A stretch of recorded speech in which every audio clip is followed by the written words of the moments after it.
On the Sports Radio 810 mobile app at 810WHB.com or by searching for Almost Entirely Sports wherever you get your podcasts. I would like less imagination in this segment. I've got Beards now getting out of the bath and then Winnie the Poohing while he's playing video games on the couch. This sucks. This is a stupid, bad show, and I hate it. This is Almost Entirely Sports on Sports Radio 810 WHB. Indeed it is. We got a good one for you tonight. We left you hanging last Tuesday because we did not have a Seth Keysor Tuesday. That has been amended. He'll be on the show with us here in about an hour tonight. I'm Joshua Brisco. I'm in studio. Rudy Salazar is in studio. Beards McFly is on the other side of the glass.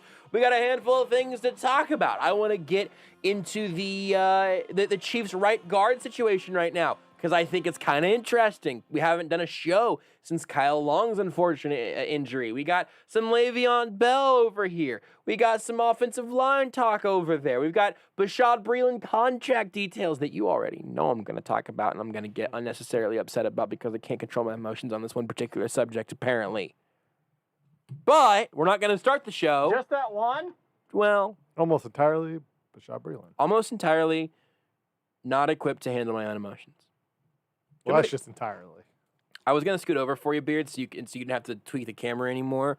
But I scooted over about 1 inch and immediately scooted back to my natural resting place. I wonder if, because of the years and years of just having a person sitting in here, I wonder if there's a slight concave in the carpet or the padding or the flooring. The carpet's relatively new. Yeah, I just think to assume that you're the person who's created this natural conclave is probably a little. I don't think I created it. It's definitely not what I'm saying. It's not shaped to you. Correct. That's absolutely true. It is 100% there. Yeah. It's shaped to somebody else at this point. And that's fine. I'm settled in now. But it's there. 100% it's there. Definitely some sort of depression here. Radio people sit in these chairs. Yeah. And while some radio people at the station are in good shape, most of us aren't.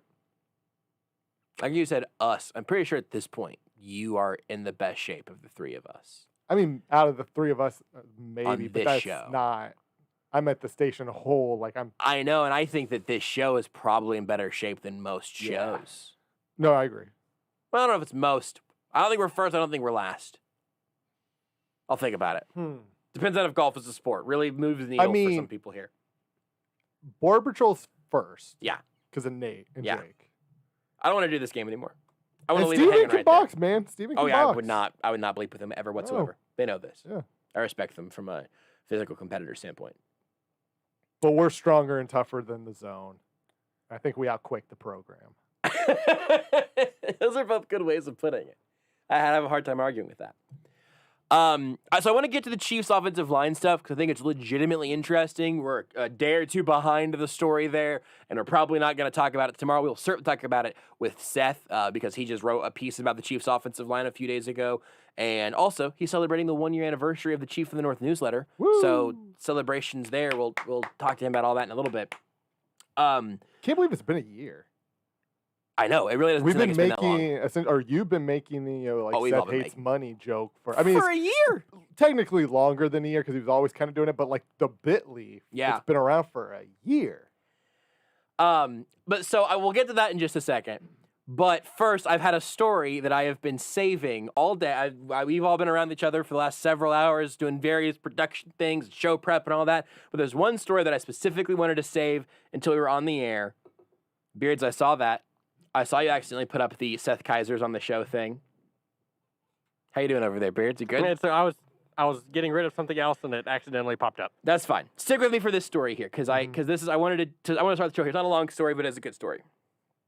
So you guys have heard me sing the praises of the air fryer, right? Yep.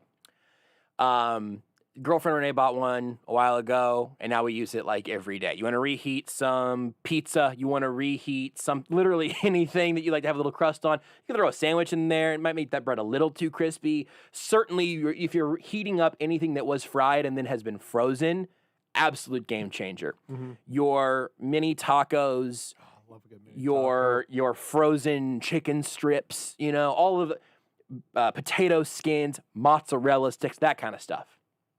So earlier today, around lunch today, I was using the air fryer.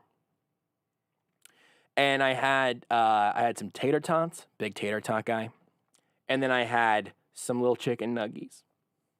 Got some various forms of Kansas City-based barbecue sauces. It's always, is it a lunch for toddlers? Sure. No. Do toddlers know what they're talking about in this instance? Yes, absolutely. Lunch of a champion. And so I was going through all this, making a very casual lunch.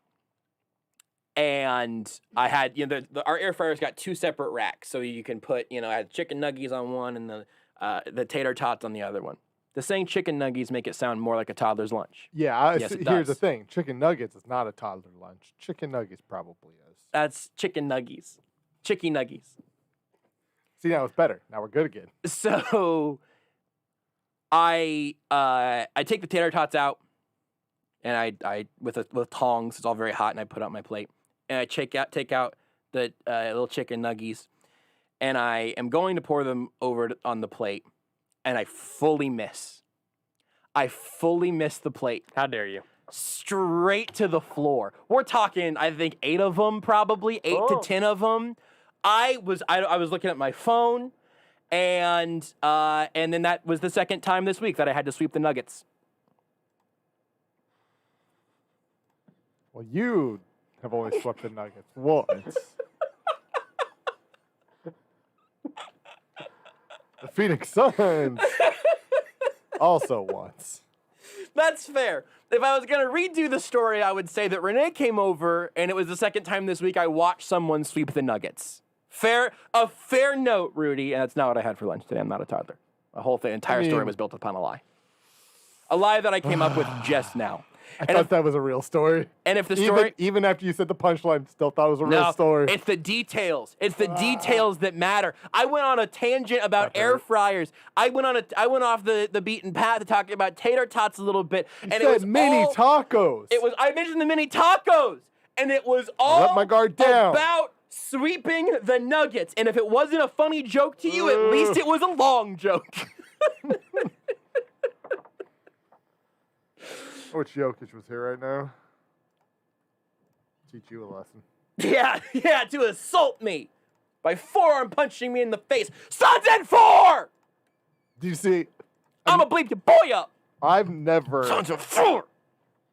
so passionately Let's go! agreed with Stephen A. Smith in my life. What did Stephen A. say? Stephen A. Smith went off on NBA referees, calling it essentially a travesty to eject the MVP from me. I was like, I mean, hell I wouldn't yeah! go that I far. was like, let's go. I didn't think he was going to get ejected for it, and I probably Yeah, wouldn't have sure. ejected him for it Yeah, in a it's fine. closeout playoff game, and he's the MVP and everything. I've seen plenty of media, like people who I like say they thought he should be ejected. So I'm at the point where one doesn't matter. I still don't think the Nuggets win Game 4, but even if they do, it's just a slow death to them losing in Game 5. Like it just didn't matter. We have these party horns that have been in here for an entire pandemic and probably have COVID on them, but I'm vaccinated, so I'm not that worried So you're about it. fine. Yeah. Do you know what I can do with the little streamer in, though? I can sweep off my microphone. Sweep, sweep, sweep, sweep, sweep, sweep, sweep, sweep.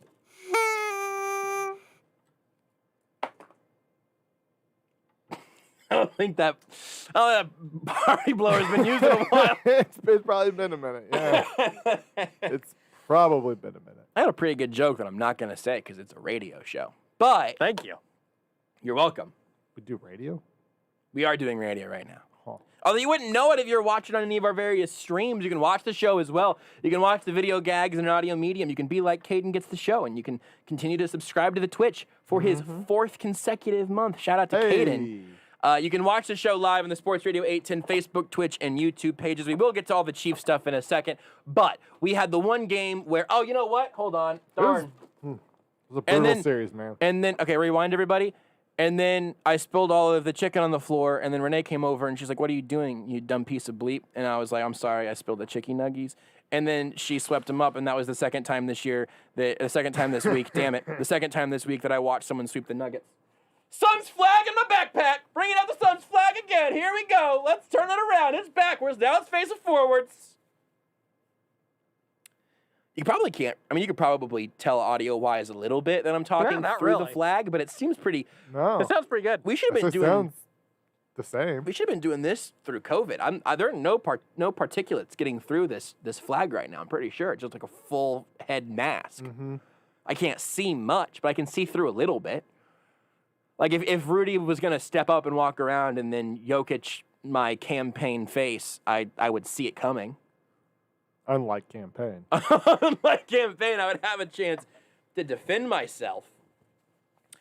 This also. Definitely didn't see it coming. This was the second time this series where we actually all got to watch the game together. Mm-hmm. Yep. We all went out to Johnny's Tavern, just our friends out there, just Fun our time. good friends, Yeah. Tasty pizza. our tasty friends, Johnny. We went over to our tasty friends Johnny's house. I had a street taco. Yeah, Rudy got street Very good. tacos. Renee ordered a wacky pizza that I'm know what? gonna eat when I get home tonight because there's some leftovers there. You know what I even did? There were some onions on that taco. Oh, really? And I was a big boy. Wow, you didn't complain about Powered it once. through the onions. Now, if I saw like a super big piece of raw onion, I was like, flicked it off. Look at you. But it was like, you know what? I'm gonna eat this. I'm just so proud of you. Such a big I didn't boy. think onions were on it because I don't remember seeing it like in the menu description. So like I didn't say no onions, but I probably just overread it. Yeah, it's possible. They It look was great still though. really good. It's wonderful. They're not Yeah. they're not a sponsor of this segment or anything. If they wanted to be, wouldn't hurt my feelings any. Very, very good food. Beards I orders was very gets happy. Johnny's Pizza a lot. It's been a while since I had their pizza. They had some good specials. They had a little Mm-hmm. espinaca dip special. They had a drink it was great. I had originally only got one slice of pizza. The first one was so good I had to have another. True story. It was really good. He did not have his typical halftime cookie in this instance, There but he was did no have cookie. he did have 2 pieces of pizza. It was great. It was a great time. And we also there was there were 3 other people there. Girlfriend Renee was there, fiance Rebecca was there, and there was another person there that I don't know if we want to reveal that person's identity or maybe let them identify themselves. It's someone who's a regular guest of the show. Mm-hmm. I don't know if we'll have them identify themselves whenever they're Sean on Seth there. Collins- Keysor was in town. You guys, at least that time your timing was so identical that it was part of the joke. It wasn't on purpose, though, I can tell you that Yeah, confidently. we can't see each other, you know? I mean, technically, Bears can see me, but it's the back. Doesn't count. The good half. Exactly. It's unnecessarily rude for a man who's named after the thing that covers half of his face, but that's fine. I don't know what the score of the I don't know either. the Nets Bucks game is. I see And it's on TV. I see Mill 42, Bookin, BKN, and then it cuts off. So I'm not sure what the score is there. But 31. We had to talk at least a little bit. So Johnny's was great. Watching the game together. Here's what I told. I almost just said the person's name. Here's Seth what I Keysor. Sean Collins. here's what I told Mystery Drove all Guest. the way up from Texas. I said I know Rudy is strong enough to handle the Nuggets losing. I even believe that he's strong enough to handle the Nuggets being swept. But what I am afraid of is that Jokic will be disrespected at some point. I was literally trying to explain this to Mystery Guest, and then the thing happened, and then Jokic got ejected, and then I fully made that point, and listen, Rudy, I didn't think that you needed to cuss out the waitress the way that you did. She was very nice and Don't very say helpful, that. but you did tell her I a was lot of respectful. profane things. That's You not stormed true. out. You took every single empty chair in the GD place. You flung it across like you Which were. was like one. 'cause like- that place is so good. They're always full. That's true. You took the one empty seat that was at our table because we had a table with an extra chair, and you flung it across the GD place like Bobby Knight. And you said Nuggets in 7. Despite the fact that it was the third quarter and Nuggets in Jokic was 9. out. You said Nuggets in 50. You said Nuggets in If 2022. this series had only been, 10 more games, watch out. If this series had only lasted for maybe 6 more months, Jamal Murray gets healthy, watch Huge. out. You know, Watch they say out. it's like they said about the Chiefs in the AFC Championship game in 2018. Somebody mentioned this, I think, today. I think it might have been on the Zone, actually. But yeah, that's because I was listening to the press conferences. So you know the phrase that the Chiefs didn't lose that game; they just ran out of time. the offensive shootout like that, just back and forth, and just whoever has the ball last is probably going to win. Yeah. The Nuggets didn't get swept. Wasn't Suns in 4. Just ran out of time. They just ran out of time to make their incredible 5 consecutive win comeback or something. I mean, they were all about the comebacks last year. Yeah. Comeback kids. They just needed a little bit more time to do it this year. That's all. That's right. Just need a little more time to grow up. Sometimes you just need a little time. Comeback gentlemen. Maybe my favorite thing about that. When was the last AES that we did? Did we have a show on Friday? No, we didn't. There was basketball? Yeah, so Wednesday, I think, I it's been a minute. Because I think we had basketball Thursday and Friday. I just wanted to make sure that I wasn't completely repeating this bit, but I'm going to repeat it now.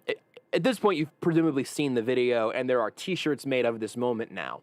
But there was a moment in Denver in Game 3 where there are 2 Nuggets fans who are a row behind this Suns fan, and the video kind of comes in and them all jawing at each other. Wednesday night.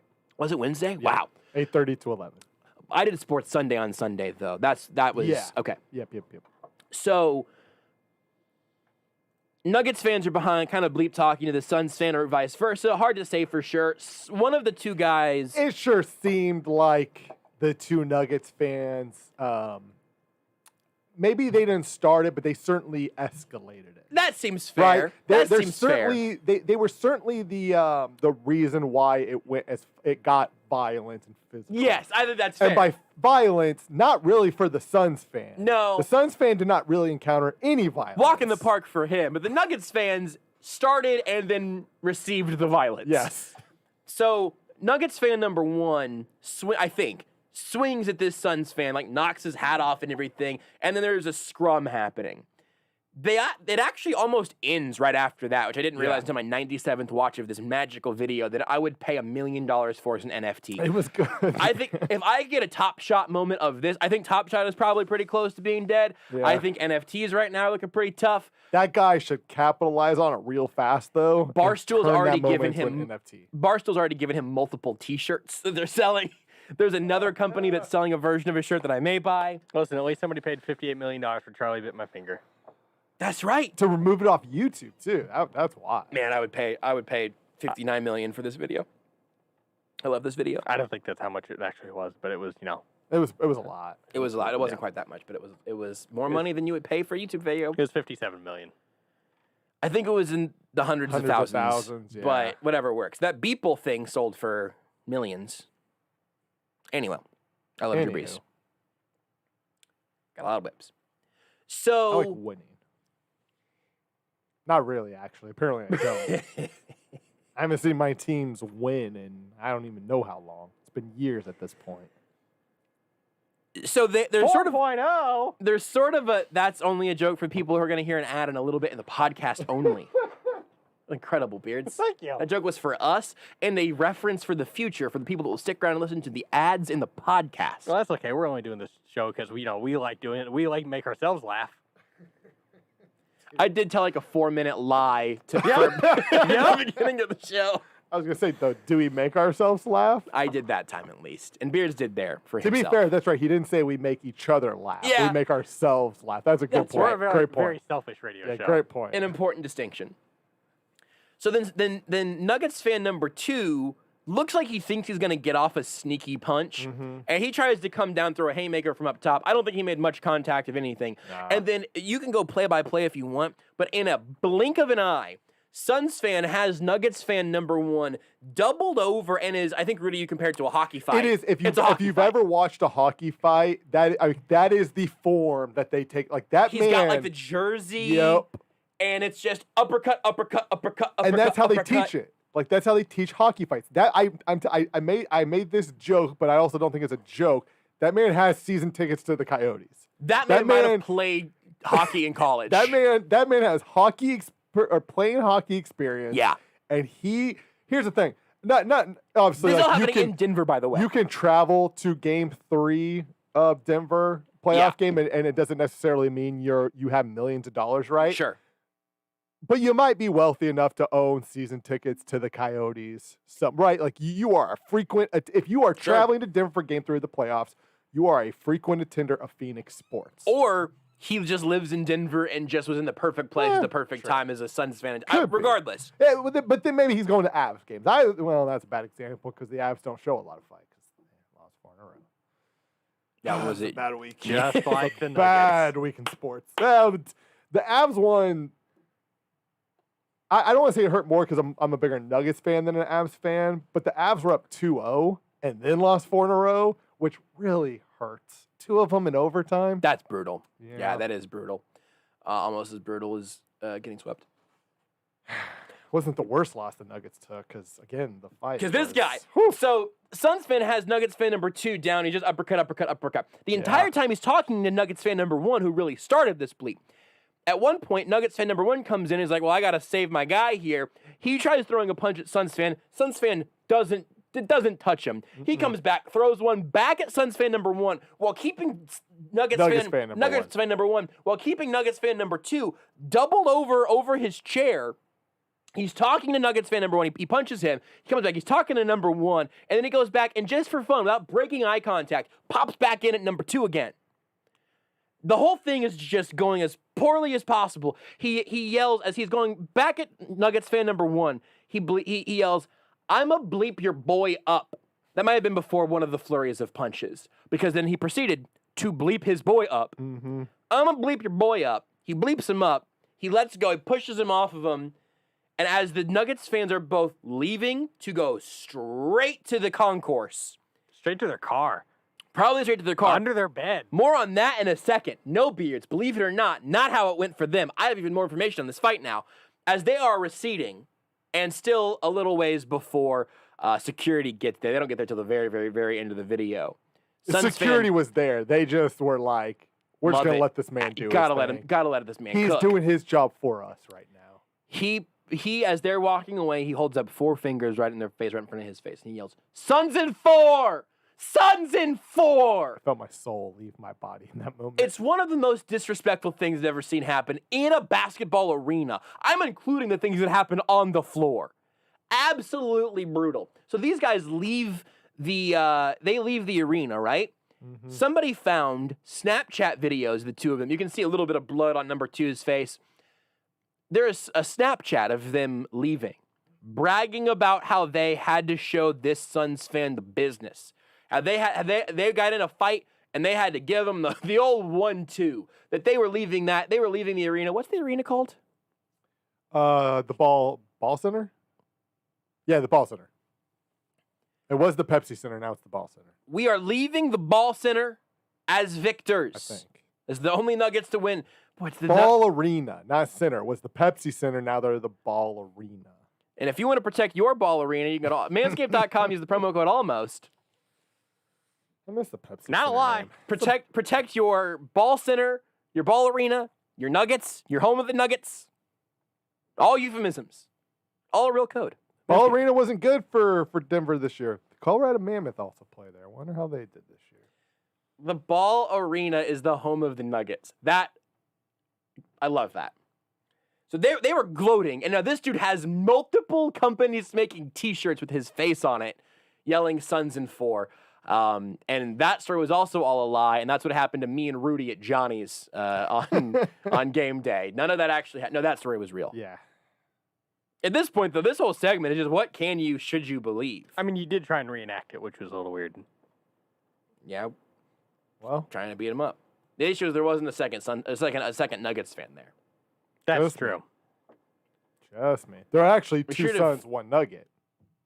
And yeah, I'll count Renee as Renee was She was wearing cosplaying as a Suns Suns jersey fan. and hat. Yeah, Yeah. I mean, mystery guest was there. right. That's Suns fan number 2. I'm giving Renee like half credit. Yeah. You know, she's there in spirit. If you really want to understand what this But she was there literally, but also with spirit. if you want to picture what it's like the live action movie of the Cat in the Hat when he beats up Thing 1 and Thing 2. You know, Wow. yeah, the I haven't- cat and you had Is Thing that 1 a and Thing real 2. thing? So, Way back in the day, I found 15 years ago, maybe. on the weird YouTube rabbit hole. Was it Mike Myers? I think it was. Yes, it was Mike Myers, and also Alec Baldwin was in that movie. Woof. What? Yeah, he was the bad 2003, guy. by the way. I found a video that these 18 guys years. did. It's for some channel. I don't remember the name of it off the top of my head. They watched The Cat in the Hat while getting progressively drunker, and Checks out. it's wonderful. And the only other time I've seen that movie was in theaters, so to see it that way was also excellent. I definitely watched So this just- movie Oh yeah, I saw it. It was maybe in theaters when Yep. it came out. Not again since. Nope. It's got the kid. Who is the? Hold on. Cat in the Hat, 2003, IMDb. it's one of the Fannings. Yeah, so Dakota Fanning. No, I recognize the boy. But Spencer Breslin. I thought the exact same thing. Oh, he's in Santa Claus movies. And Oh, he's the kid from Santa Claus also? There's something else he's in. I thought so Let's too. see. He's an episode of Bones. Yeah, he's Curtis, the elf in Santa Claus 3, it looks like. He's And also two. he's also Abigail Breslin's brother. I don't know who that is. Yes, me you do. neither. He's Curtis in the Santa Claus 2. You Making know sure who I'm right. you know who he is? She's in Or who she is? Zombieland. She's the kid in Zombieland. I haven't seen the film. Really? Correct. I've seen Zombieland, but I don't know who that is still. Let's see. The surest sign of when a segment should have ended 2 minutes ago is whenever we're all silently Googling Yeah. something. That's really... I always see it a minute too late. I guess I recognize her. Okay, Beards. Who is it? Abigail Breslin. Breslin. The problem is her picture on IMDb is a picture of her recently, and the movie was from 2009. Yeah. So she doesn't look the same as she did. She was in now. Signs. I've seen Signs. The Mel, I almost said Mel Kiper movie. What were you trying to say just so we can enjoy that? All right, well, She was also in the Santa Claus 3. weird. But so I guess there are multiple Signs movies. The Signs movie I'm thinking of is the one with Mel Gibson. Yeah. Okay, yeah. So she was in that one. That's Signs. Yes. Do you want to know how we would end this segment if this was any other sports radio show? Sweeping the Nuggets. No. Well, no. 30 No. minutes ago. That one. That's how we would end the segment. Any other sports show would say, speaking of, Signs, the movie you're talking about with Mel Gibson, the M. Night Shyamalan whatever movie. You know what I did? You know what I did in high school? Went to a Blockbuster and I stole it, and they called me the Houston Astros. Boo. You're listening to 109.999 The Jock. You're not. It's Sports Radio 810, and we don't make jokes like that anymore. We just make jokes about. People who make jokes like that. We make jokes about people who make jokes like that.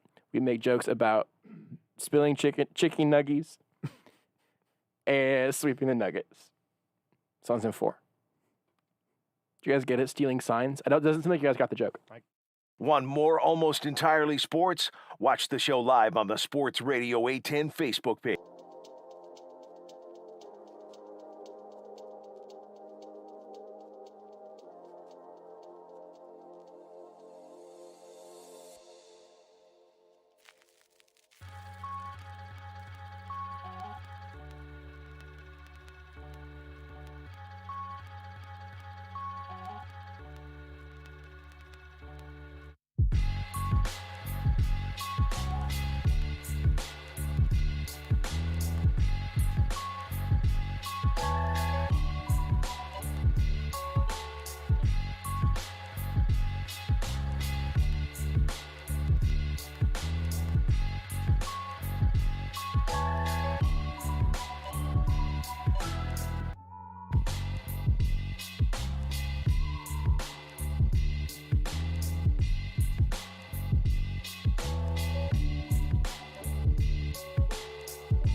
You're listening to Almost Entirely Sports. He can break every bone in his body, and I'll be happy as long as it's not the back.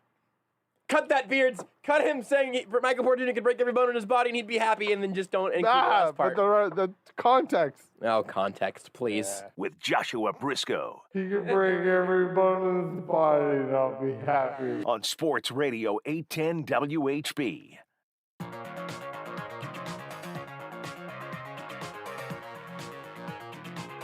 I do really want to talk about the Chiefs guard situation because I think it's legitimately interesting, but it would be an absolute betrayal to this show. Thank you, Beards, for mentioning this in your own way.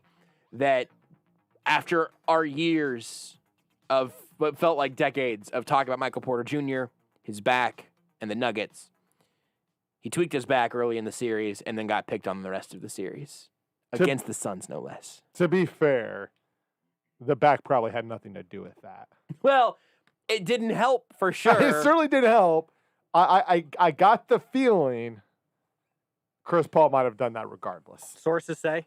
My sources tell me Chris Paul might have picked on Michael Porter Jr. regardless of the state of his back. I just saw a tweet. It's not relevant to our conversation, but I just retweeted. You guys can look at it. All right, I'm going to read it. Curtis just tweeted, listen, if you're listening to this, don't worry about the Royals game, okay? Don't worry about it. Don't worry about it. Just worry about Twitter. Curtis tweeted, Casey Mize, pitcher for the Tigers who are playing the Royals. Casey Mize might have a foreign substance in his pants right now.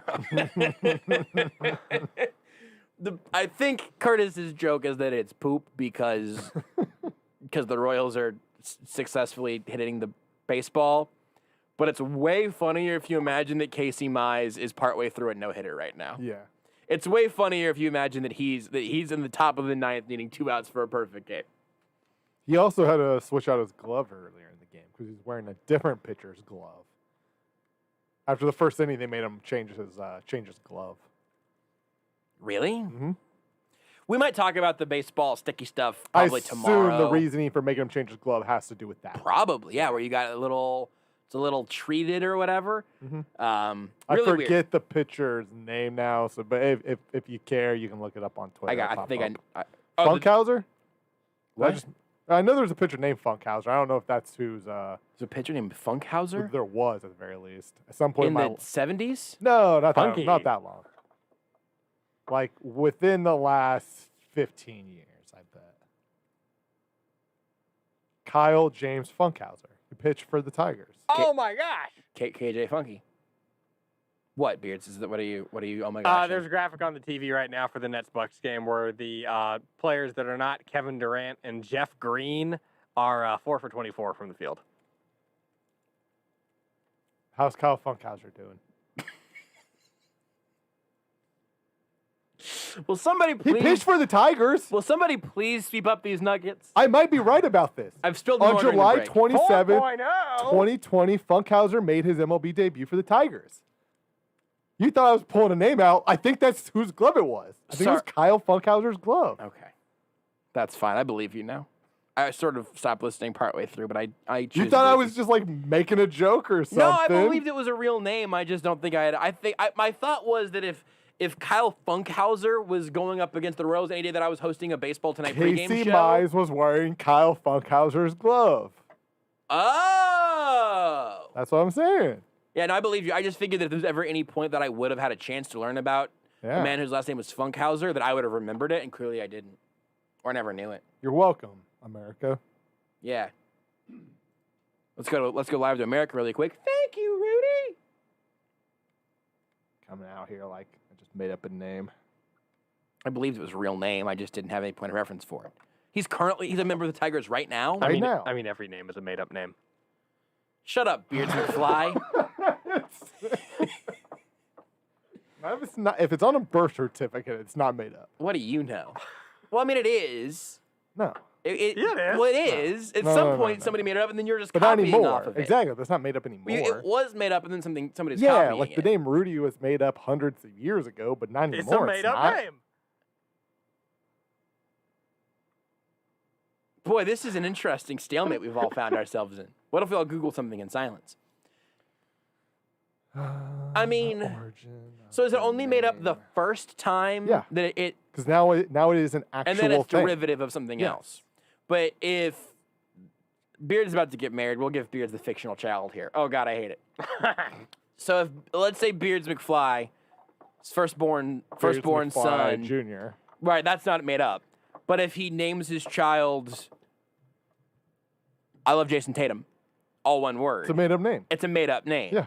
But then if I love Jason Tatum McFly names his firstborn son, I love Jason Tatum McFly Jr., It's not made up. it's no because longer a made up name. There was inspiration of where he came with the name. Like there was a found. It's no longer made up anymore. I mean, it was made up. No, not the second time. The first The time, first yes. time it was made up, but the second time it But was every original. time they've after added that, but it's no longer No, made up. because now, Rudy, you're missing one You important part can't here. separate it from the the context. junior, The blah, junior.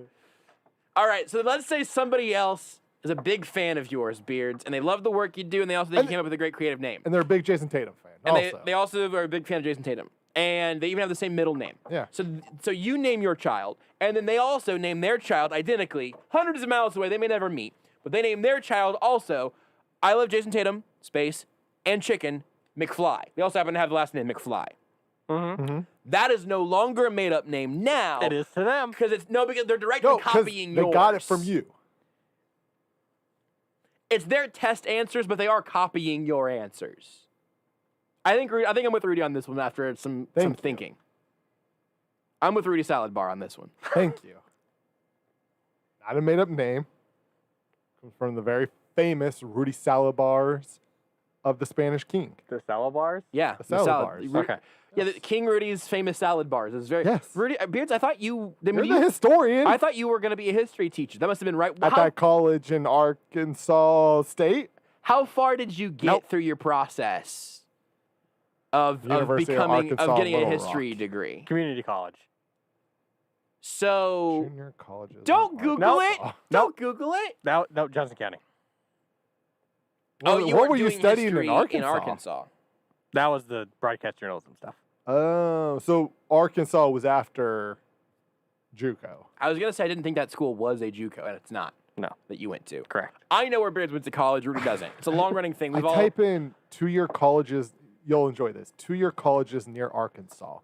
Arkansas State University, Mid-South. West Memphis, Arkansas. Northwest Arkansas Community I'm College. expressionless regardless. Bentonville, Arkansas.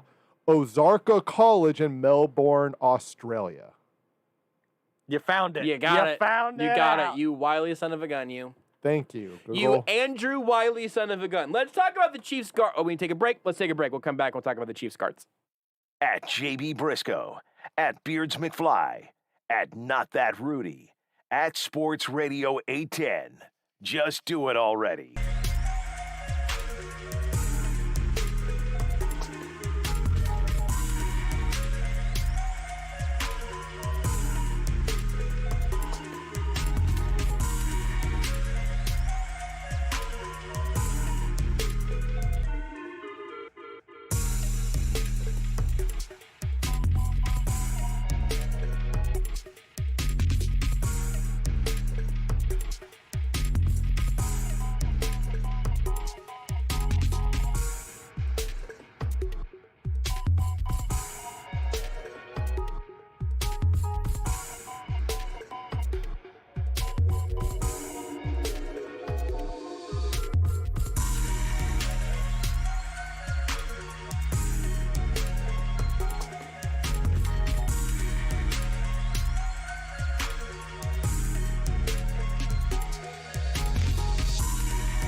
You're listening to Almost Entirely Sports. What if I wanted to legally change your middle name to Beards? What would that take? If this show was... I mean, a working computer mouse would be great. With Joshua Brisco. All right, so $8 an hour and a working computer mouse, and you'll change your middle name from Curtis to Beards. It's a discussion starter.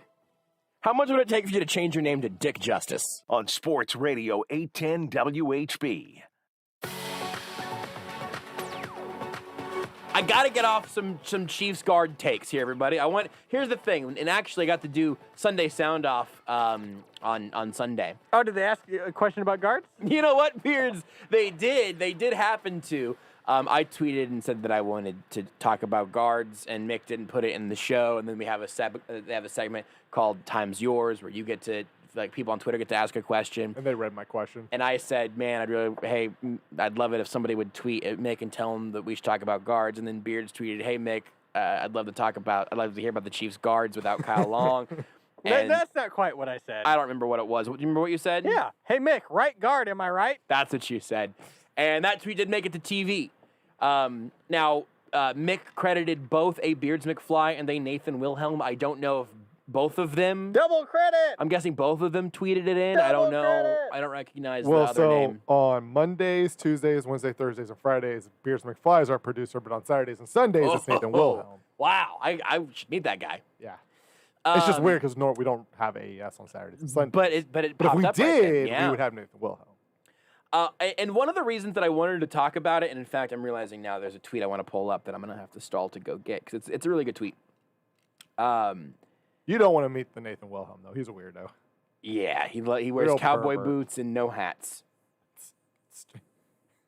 His beard is as smooth, or his face is as smooth as, well, as Manscaped can make yours. Promo code almost. There was so Kyle Long gets hurt, some sort of knee injury issue. Don't know specifically what the injury is. And he's going to be out until at least the start of the season, is what that sounds like. Andy Reid said knee. Don't know the specifics. We'll talk more about the offensive line with Seth here in 10 minutes. But after the injury happened, then I do think Kyle Long was probably in line to start day one. If I would have had to have guessed, I think the competition was going to be mostly him versus LDT, with him probably winning that battle. You also have Trey Smith in the mix, 6th-round pick with the blood clot issue from college, why he fell so much. Everybody's been raving about him. We'll probably try to talk to Matt Verderame again on Friday, because he and Jeff Schwartz were both tweeting about how they really loved Trey Smith and think that he could play day one. He played as a freshman, Jeff said, at Tennessee. So great. That's all great. There are several layers to this, though. So if the Chiefs lost Joe Tooney, it would be really concerning. And if he got hurt but was going to be back by week 1, I would tell you I assume he'll start week 1. Yep. I don't think Kyle Long is going to start after missing an entire offseason of programs.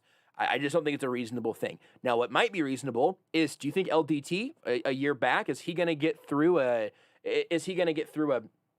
flawless year, perfectly healthy? I don't know. Trey Smith, his first year in the NFL, could he get all the way through 17 regular season games in the playoffs? I don't know. Do you get to a point where maybe one of those guys don't play that well and you call in Kyle Long, even if it's not following an injury? Absolutely. I think Kyle Long is going to play, just by the nature of the sport. I bet Kyle Long plays some meaningful snaps for the Chiefs in 2021. Almost a lock, just based off how football goes. And even without him, fully eliminating him from the picture. This is from Matt Graham. He's a regular around the show and good on Twitter. He's at the Zombie Biter. I feel like he changed his Twitter at. That was pretty good. Maybe he didn't. But Matt on Twitter tweeted this to me. Depth at guard for the Chiefs by number of games started. Okay, at guard. I think it's a guard. Just right guard or both guards? Both guard spots. Gotcha. LDT 57, Andrew Wiley 34, Austin Blythe 33, Mike Rimmers 16, Martinez Rankin 10, Nick Allegretti 9, 1 for Yasir Durant, with Trey Smith, who played guard in college, and even Lucas Niang, who whenever he was drafted, there was some talk about him maybe playing guard if he didn't get that tackle spot. Now, as of right now, my hunch is that Mike Rimmers is probably in first place at right tackle. And if Lucas Niang is not playing tackle, I don't think they put him at guard because I think the whole point is to try to get him ready to play right tackle, especially next year, if not even sooner. But if Niang wins that job, Mike Rimmers was the Chiefs' first guard up last year after injury started really hitting. And he played pretty well there for a blink of an eye, and then he played right tackle for the rest of the season. Not that they played well, but Andrew Wiley and Nick Allegretti both started in the Super Bowl. Again, that was injury beaten. Wiley was at right tackle and should not be a tackle. Yes. But Andrew Wiley has played, and I would say last year, Nick Allegretti played average-ish guard. Maybe a little below average, but not to the point that you're like, they are lighting fires every snap, then Patrick Mahomes has to put out. They were playing passable guard last year. Chiefs wanted to upgrade. They want great play from Tooney, and they're hoping for the best out of any of these guys at the other spot. LDT didn't play football last year. He spoke to the media today, said he feels good, and he's been working out, is in good shape and all that stuff. He can play a competent right guard. NFL average, a little below, whatever.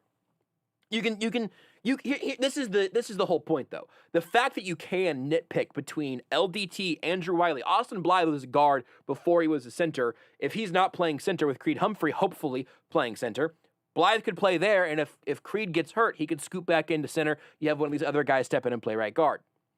Rimmers and I think is probably the cutoff there. And Allegretti also, competent. Yeah.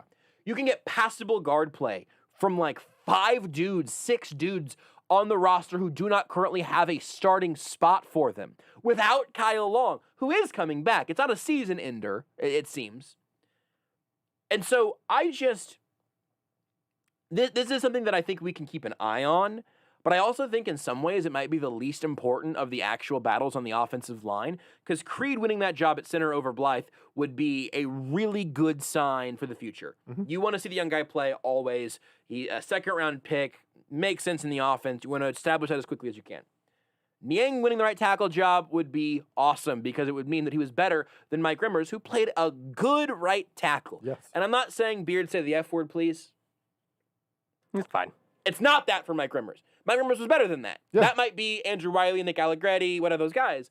But you can nitpick. If 3 of those dudes are Beards, fine. Then you can go to one of the other 2 guys that were hopefully a little bit better than fine. And theoretically, you have an open competition with 5 or 6 guys who have NFL experience at the position or at least project there very well in Trey Smith's case.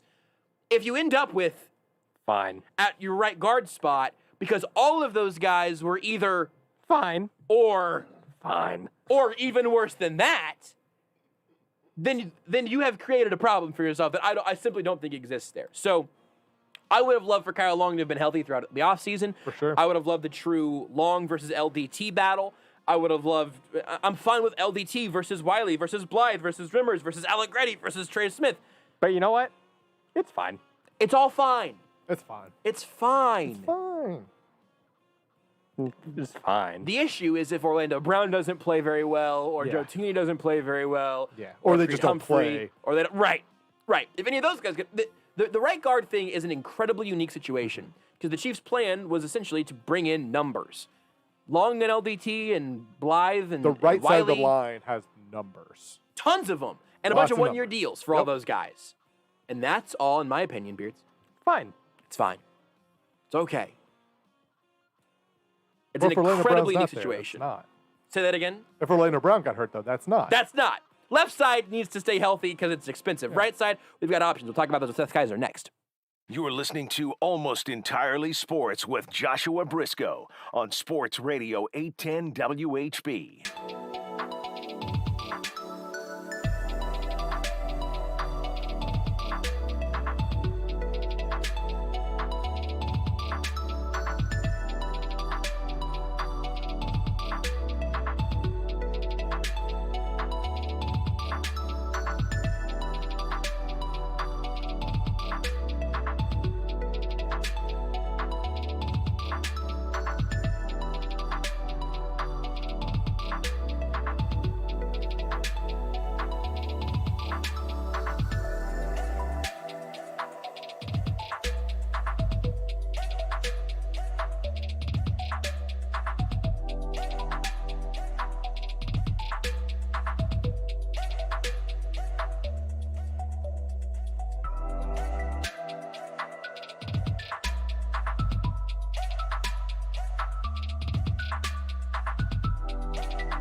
America's favorite sports station, 20 years and counting.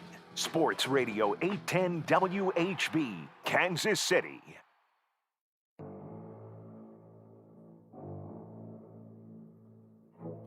Now it is time for very serious football talk with the man who hates money almost as much as he hates the idea of a healthy sleep schedule. You will find Seth Keysor everywhere except for in his or your bed, because not only does he not sleep, he's also a faithful husband.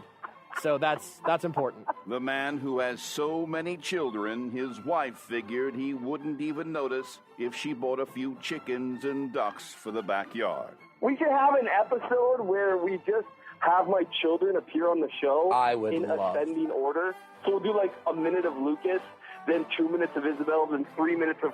Man, I have a lot of kids. The man who does all of this while being a lawyer in a state that has snow all 12 months of the year. Until it freezes, I'm okay. Yeah. I actually felt very at home driving through southern Iowa. It was snow everywhere, and people were slowing down to like 40. It was adorable. I was driving slowly, but I literally was hanging my head out the window screaming, and that was disconcerting. It's Seth Keysor of the Chief in the North newsletter, The Athletic, and the Times Hours podcast on Almost Entirely Sports. Last week, honestly, you were robbed. You were robbed of what I can only imagine is the highlight of your week, the midway point through an evening on a Tuesday that gets you through the next few work days. You didn't get that last week, and for that, I'm truly sorry. And so today, we're actually going to do 2 hours with Seth Keysor from the Chief of the North newsletter, The Athletic, and the Times Hours podcast. Seth, buckle up. It's going to be a real late night. You know, I will keep my phone on. And we should acknowledge right out of the gate that our sound quality is a little different this week. Yeah. You know, but at least I'm here. But here's what I'll do, Josh. I'll leave my phone on. Yes. And you can just kind of follow me around as I do things. Perfect. You know, you'll hear some ducks and chickens in the background and stuff like that. You know, so that'll be fun. Yeah, we're not going to do 2 hours with Seth. That was a joke for both Seth and everyone. And then, yeah, we sound different. Here's the thing, everybody. We're trying some different stuff. Here's what I want to get you, everybody listening right now. I want to get you the most HD version of Seth Keysor that money can buy. And today, we're doing this for a whole myriad of reasons that aren't important. You can hear Seth, you can hear me, and we're here now, and that's what matters. So, also, Seth, not only do we have all of our own navel-gazing to do in terms of not having this segment last week and having a slightly different sound quality this week, we can also do some navel-gazing about the aforementioned Chief in the North newsletter. I'm going to mention straight out of the gate here. You can go to mnchiefsfan.substack.com or bit.ly/SethHatesMoney, or I think it's bit.ly/SethReallyHatesMoney for like the best possible deal. You can still, here today, on the 1-year anniversary of the Chief in the North newsletter, you can subscribe for the 2nd year of the Chief in the North newsletter for $12. The entire year is $12, and if you sign up now, I don't know everything else that Seth's got planned going forward. I've been telling him for a year now that it should be more expensive than it is. But if you sign up today at $12 a year at mnchiefsfan.substack.com, link is in his Twitter as well, you will have $12 a year as your price for the remainder of the life of the Chief in the North newsletter. And also, Seth, congratulations, happy birthday, happy anniversary, happy year of the newsletter. Thank you so much. You know, in a lot of ways, I feel like you are a big part of the newsletter, even though it obviously involves written stuff, not spoken stuff. So happy anniversary to you as well, my friend. Thank you. It's a big day, a full year. A year ago today, I was posting the very first, welcome to the Chief of the North newsletter. I was super freaked out, and I tried to hide it, and I had a bunch of, couching language in it, like, hey, if you feel like subscribing, you don't have to, but you could if you wanted. But I don't want you to feel pressured because I am charging for this, but not that much money. Like, all these apologetic things. But I was also excited to do something that was different on my own. And not that, I've worked for a bunch of great places, but the idea of not being constrained by anything, just like, oh, hey, I feel like writing about, that was a cool Patrick Mahomes high school highlight. I wonder if there's any more. Hey, I should write about this. Yeah. And then just doing it, which is, by the way, one of the articles that's available. If you check out the Substack right now, it's got the happy 1-year anniversary, and then I link back to some of my Yes. favorite articles. I will interrupt you to make this point. If you sign up right now, the whole backlog is right there for you. You could pay $12 for a year, and you get everything from the last year as well. And Seth's got this piece up right now that's got some of the greatest hits linked to it. So that's all for you there as well if you sign up. Right, and it's just a ton of stuff that is just more in depth. You know, a lot of places it would be really hard to convince someone to let me spend, 5 hours charting Travis Kelce blocking snaps Right. to take on the idea that he's a bad blocker, which I did, and he's not. And I wrote about it there, And so it's been awesome. More people subscribe than I could have possibly thought. And it's allowed me to kind of make that, as much as I love writing for The Athletic, and I still am, but I've been able to kind of make the Chief of the North newsletter my main content place. And I never would have thought, I've been doing this job for a little over a decade now, and I never would have thought I'd be able to go off on my own. This is a really hard industry to break into. Yeah. Even if you have, someone backing you or whatever, and by and large, it's a lot of luck, and being willing to just work a lot for very little. And I just never thought I'd be able to do it on my own. So I guess what I'm saying in a really fumbly way is thank you to people who subscribed, who are thinking about subscribing, who will subscribe. And I'm just excited for what the next year holds. Maybe one day, Josh, you and I are talking, coming up next on 810 as presented to you by its owner, the Chief of the North newsletter. Maybe, who knows? We don't know. All right, its owner. Are you trying to purchase me? No, not you. Your radio station. Oh, sure. Maybe one day the Chief of the North newsletter will be so big that, as presented to you by Hy-Vee, owned by the Chief of the North newsletter. Something like that. Yeah, I'm starting to wonder if maybe you've secretly been charging way more than you've been telling everyone you've been charging. I may have to alter subscription prices to get to that goal. Yeah, I just think you've got a little more growing to do before you're going to buy. I think now both this radio station and also Hy-Vee. But listen, I believe in you, and I believe in the newsletter. And if you want to check it out, then go to mncheesefan.substack.com. I've said this many, many times. If you're listening to this show, if you're listening to this segment, and you're not subscribed to the newsletter, I just don't fully know what your deal is because everything that we talk about in this segment is a slightly clumsier, it's a significantly clumsier execution of a lot of the things that Seth is writing in the newsletter. And reading and hearing are very different things. It's not all audiobooks work. And you remember that from whenever the last time was you were in school. Maybe you remember the difference between reading things and hearing things, and they both have their value, but I can't imagine listening to this segment on a weekly basis and not subscribing to the newsletter. So maybe we're just browbeating people that have already subscribed. They just want us to talk about Kyle Long or something. Yeah, these poor people that are looking for one piece of information on Kyle Long, and they've got to listen to our brand of nonsense. For those people, you are a determined and I'd say borderline heroic individual. Yes. But seriously, this has been so much fun. I can't wait to see what's next. And I intend on continuing to provide content and doing the very best I can to write things that you really can't find elsewhere. And that's the goal. You know what I mean? There's just, Pro Football Talk made the news recently again because of blah, blah, blah. And there's a lot of aggregators out there. There's a lot of people that are talking about what work that other people are doing. Mm-hmm. I would like to just do some work and just actually produce something. That's the goal, right? And that's, you and I talk about this all the time. The goal is to do something that's actually original. Yeah. And that's hard to do in our industry because there's other people doing lots of stuff.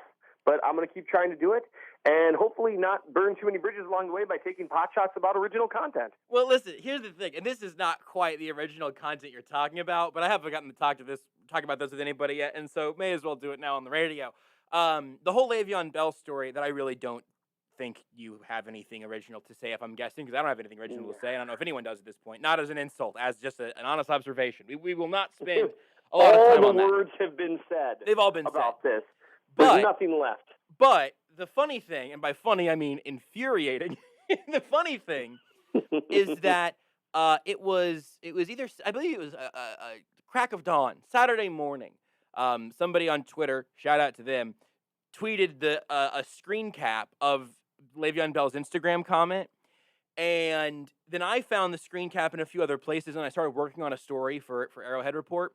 And because I hadn't seen anybody write about it yet, and we wrote about I wrote about the Tyrann Mathieu thing, and it got good traction and whatnot. I'm just trying to put stuff out there for people to see it with context and all that stuff. So that's all happening, and then I'm about to run with this story, and I find out that the 3 different screenshots that I've seen are all originating from the same screenshot. They just keep getting cropped down. And so I start going, oh man, is there any chance this whole thing is just a big bunch of bunk and hooey? Is this whole thing just a big scam? Le'Veon Bell has no Instagram post, so this was on some other post and all of this. And so I spend the next hour sliding into the DMs of the people that had the original screenshot, and I'm on 4 different social media platforms, and I'm trying to go to the accounts of the other people that were in the screenshot. I go through all of it. It takes forever, and go through this whole process. This is, by the way, nothing remotely being necessarily real journalism. Just this is what I'm doing. I'm not complaining, just the work I was doing. And I get in touch with the original account that had the screenshot. They sent me the link, and I found that posted and was able to go find it and then screenshot it myself and credit everybody appropriately, but also make sure that it was all real. And so then I put the story out there. And then I, go about the rest of my day, and the story does well, and that's all great. And then I see that the Pro Football Talk tweet of that story has a bajillion retweets, including people in Kansas City who very well could have seen my tweet first or the SI Chiefs tweet for whatever. But I'm not trying to just be a content hound and just whatever. The amount of times that Pro Football Talk is just a king aggregator. And I cannot, just having spent a little bit of time now on the back end of websites that are counting traffic that way and everything, Mike Florio is Smog the Dragon at this point, on top of a mountain of money, if they're doing anything reasonably smart in terms of advertising, and all they do is take other people's work and other people's information and put a photo up and a video that gets extra revenue because they have the video plays, and then they write 200 words maybe and tweet it out, and everybody clicks it, and it drives me crazy. Right. Well, they were first. And I don't mean first as in reporting. They were the first large aggregator. Yep. And I guess I will give its creator credit for that, being the first to recognize the direction that, news and sports news and content sharing was going. So, hey, fair enough. I guess there's something to be said for that. It is kind of funny to me, though, when you think about in terms of aggregation and stuff, if everyone just stopped reading aggregators, would we really miss out on anything? But that's a whole look. People click what they want to click, but I would just say, and I there's a reason. I quote tweet a lot of different places, a lot of Substacks right now, but also other maybe smaller things and that kind of stuff, trying to say, hey, support good work. Yeah. The new BJ Kissel and Company, their new fledgling organization. I try to support that as much as possible because I guess they're competitors to me, but they're doing good work, and people should support good work, and that should be kind of across the board. And to me, I kind of idealistically think about some kind of sports utopia, sports media utopia, where we all support one another's good work, and the only thing that really gets called out or ignored is bad work. Yeah. And and piggybacking on other people's stuff.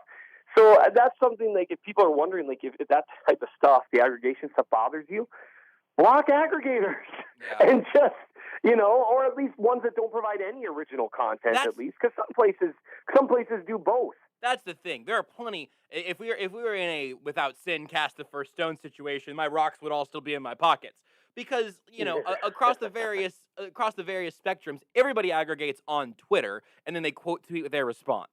And now you're getting the clout off whatever you do. Specifically, back to Arrowhead Report, we aggregate stuff, and I aggregate stuff all the time. My goal every time I do that is to have in that story something original. It's here is the story. here are 2 paragraphs about what I think this means. Through my lens, here's what it should mean to you, a Chiefs fan. That's the reason the PFT thing gets stuck in my craw, is that it's literally like 100-word stories that are just saying that the Chiefs cut that guy who wanted to be paid in Bitcoin. All right, Mike, thank you for that. I hope you enjoy your cavernous mountain full of money. Anyway. Right. And there's a big difference between saying your opinion on a story that's out there while crediting the original report and putting a link that's kind of hard to click on. Yes. is not that's burying it a little bit. Yeah. But that's very different than editorializing as to what the story said. Yeah. 2 very different things, and you do a good job with that. So hopefully you don't feel like I lumped you in, because I've written plenty of articles talking about articles other people have written, but the goal is to add something to it. And now that we've talked endlessly and perhaps pretentiously about what media is, both. I really do feel strongly about this though, because I do think sports media coverage has the ability to do a lot of great things right now because of all the avenues available to us. Yeah. And that's one thing I hope is things that like the Chief of the North newsletter and Substack itself, and the ability for more and more people to maybe forge their own destiny. Mm-hmm. Like Kent, who is now alive to the show. Yes. And no longer dead, which is great news. Hopefully that is a positive impact overall in how sports are covered. We can leave it at that. Also, it's a good reminder that if you want to support on the 1-year anniversary of the Chief of the North newsletter, whatever, just at the very least support the people that you believe to be doing good work, or at least their best, because all of that stuff really matters. It's a very strange universe that we're in, where every little analytic and every metric of success can end up mattering in a big way, and especially something like the newsletter. You're not going to get anything like it anywhere else, not at quite this level. No offense to anyone else doing similar things. I just happen to be a big fan of the Chief of the North newsletter. Aww. Yeah, I mean, and look, if that sounded like I was saying that you're better at this than Kent is, I'm going to say the exact inverse whenever Kent's on the show. So like. Oh no, I'm very aware of that. Okay. And I think, and far be it for me to guess what Kent would say, but I will always defer to Kent's work over my own, because I think he's excellent at what he does. And he would probably say, yeah, bleep that dude. He should defer to me, is what I would like to think that Kent would say if he were with us at the moment. Let's talk about the Chiefs' offensive line. We had a weird set of days where we've got some playoff basketball, and we haven't had as many almost entirely sportses, and it's included missing some chances to talk about the Chiefs' right guard position. So we've gotten into that a little bit tonight. And everything changed at least a little bit with Kyle Long getting hurt, I think, where his there's some sort of knee injury. Andy Reid never got more specific than knee. Some stuff about a kneecap, some stuff. We don't know. As far as I know right now, we don't really know. But he looked good apparently in OTAs, and LDT hadn't gotten to town yet. He was back for mandatory work today. You got Trey Smith in there. You also, in the newsletter where you look at what the whole offensive line might look like, you bring a couple other names into the right guard conversation. And frankly, I think there might be 1 or 2 names that you could even add on top of your extra names in the newsletter here. But what do you think of Long getting hurt now, looking like he'll probably be back around the beginning of the season, and specifically on right guard? Then we can talk about the rest of your piece on the offensive line. Sure. And so, yeah, like you said, I wrote about the entirety of the offensive line, kind of looking at every position in depth and then talking about one storyline that I'm watching, although I think I did like 2 storylines for a couple because I cheat. Right guard's an interesting one. Can I tell you this right also, now. just so I'm just going to give you free advice on the radio. I loved the storyline I'm watching thing. I thought it was, I don't remember you doing that a whole lot in these. I love that as something that immediately your eye snaps to and that you start thinking about in the context of it. It's a good idea. You should keep doing it because I like it, and I am the final word on stuff like that. I believe you, and so I will keep doing that. And so each position group got a lot of attention, some more than others, and there's a reason for that. Like, I wrote some about left tackle, more about like what I think, Orlando Brown thinks of the team and stuff. But like the storyline I'll be watching for, there's one there, and we can get into it, but it's not going to be as long because we know who's starting. Right. Like, there's no like position battle. It's like, I hope Joe Tooney wins out at left guard. Right. That's not happening. So here's the thing with right guard. What you have right now, players in the running, you've got Kyle Long, Laurent Duvernay-Tardif, maybe Trey Smith, maybe Andrew Wiley, maybe Nick Allegretti, and maybe Austin Blythe. Mm-hmm. That's a lot of people. And that's the big thing that I'm watching for. Now, the injury news with Long is a bummer. In part, obviously for him, he's worked hard to get back where he's at, all that stuff. But it's a bummer for the Chiefs because he's a guy that when he's been healthy, now to be fair, he hasn't been healthy for a full season in like 5 years. Mm-hmm. But when he's been healthy, he's played well. Even in more recent years, you could throw out 2019. He played like he was hurt the whole time. Yeah. But even in those previous years where they were kind of injury shortened, he played well before he got hurt. And he just kept getting hurt. And he was kind of maybe the highest ceiling player, at least for this year, that the Chiefs could have, right? Like, hey, if Kyle Long's healthy and he plays like he has, you've got a Pro Bowl level player right there for very cheap. That's a bummer for him. It's a bummer for the Chiefs. Him getting ready by the time the season starts, that means he's missing the first, 4 installs. Maybe, you know what I mean? Yeah. Maybe more in terms of what they're doing on offense. Yeah. Andy Reid usually has like a bajillion installs. You know, they do a bunch during the season too. But that's going to make it tough for him to unseat LDT, in my opinion, just because it's hard to make the team when you aren't out there learning the system. Mm-hmm. That's going to be tough for him. So it kind of muddies the water a little bit, and it turns it into even more of a coin flip, which is a bummer. But the rest of the position, it's just crazy how many guys there are there. So you were sorry, you said make the team just then. I wanted to make sure that I heard you right and everything. What are you thinking right now in terms of final roster before you even get to starters and stuff? Sure. I mean, in terms of final roster, right guard is where a lot of things kind of break down, because when you think about where the Chiefs are at, obviously, so there's a few guys you're going to assume make the roster for obvious reasons. Orlando Brown, right? Duh. Mm-hmm. Joe Thuney, Creed Humphrey, those 3 guys are going to make the roster for sure. Mike Remmers is going to make the roster for sure. Mm-hmm. Lucas Niang is going to make the roster for sure. Trey Smith is very, very, very likely to make the roster, barring some kind of mystery IR thing. I think we're already at, 6 guys? 7 guys? Something like that, yeah. And so now you've got Kyle Long, who, if he's healthy, is going to make the roster. And so now you're at, 8 guys.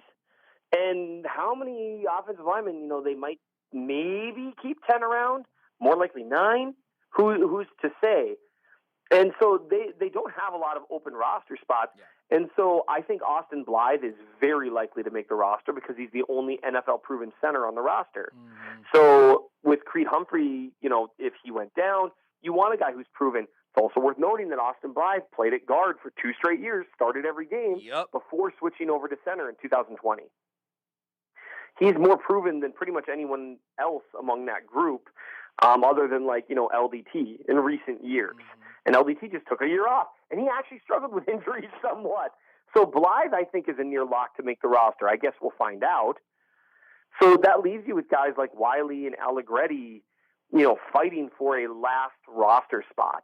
And it's not an easy thing to make. And with the way the Chiefs are talking about LDT, it's hard to not assume he's going to make the roster, right?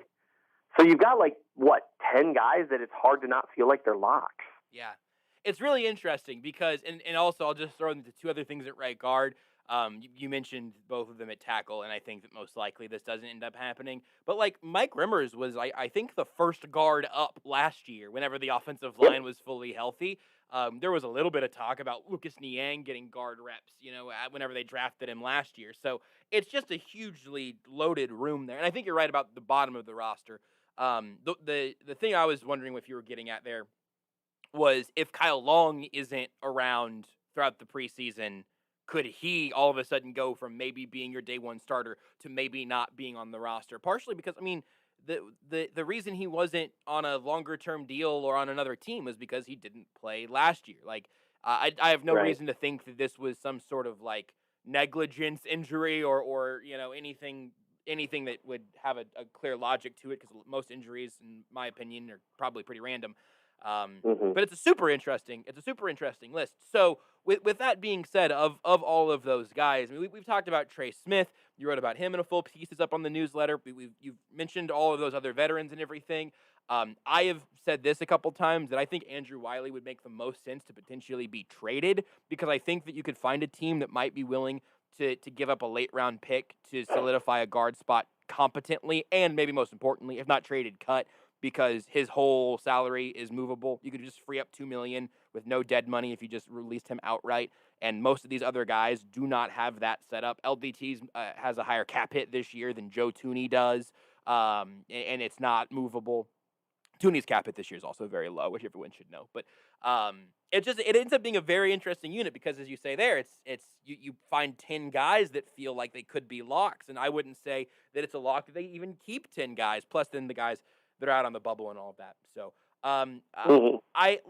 do you want to dig more in on right guard there in the absence of Thuney? Let's do that really quick. I want to make sure we get to your two different starting offensive lines, because I think the way you did that was also very interesting. But anything else on the right guard spot, and without Kyle Long, with what you expect, Sure. you hope?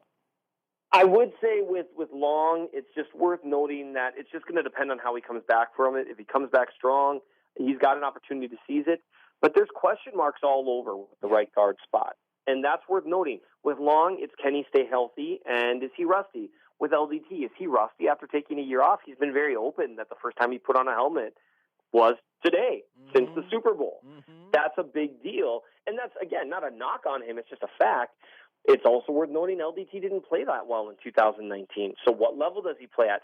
So there's a coin flip there. Andrew Wiley had a tough year last year. Nick Allegretti was up and down, hasn't really shown he can play right guard. Austin Blythe might be the most sure thing at guard in a lot of ways. Yeah. Now, there's a ceiling there, right? And then, of course, you've got Trey Smith, who, from what I hear, they love him. He's blown their minds, but he's a rookie, and he did have inconsistent tape in college. He's got everything you want, but he's a rookie, and it's a lot to expect a rookie, especially if they're going to start Creed Humphrey. It's a lot to expect a best-case scenario with a pair of rookies, or like three, if you include Niang as a rookie. So the storyline that I'll be watching for that, just something to keep in mind since you liked it so much, is it going to be a winner by default, or is someone going to seize that position? Is Kyle Long going to come back from injury strong, and they're like, this dude is playing awesome, like he looks like Kyle Long, he wins? Or does LDT come in, they're like, wow, he's playing like he was in 2017, 2018. He's looking great, healthy, moving really well, looking powerful. Great. Does Trey Smith come in and just blow their minds, right? Or is it going to be more, well, LDT's not playing that well, but Long is hurt. Smith's a rookie. We can't really put Wiley out there. You know what I mean? Yeah. Is it by default, or is someone going to seize it? And that's going to have an effect on the floor and the ceiling of the offensive line. Left guard is Joe Thuney, and you mentioned that really the question there is just, does he play as well as he did in New England? I think it'll be very interesting to see how that pans out, but we could talk about that if or when that happens. At left tackle, it's Orlando Brown, and we know that. But we've talked about this here probably now 3 or 4 times on this show, but I think it's a super underrated storyline at this point.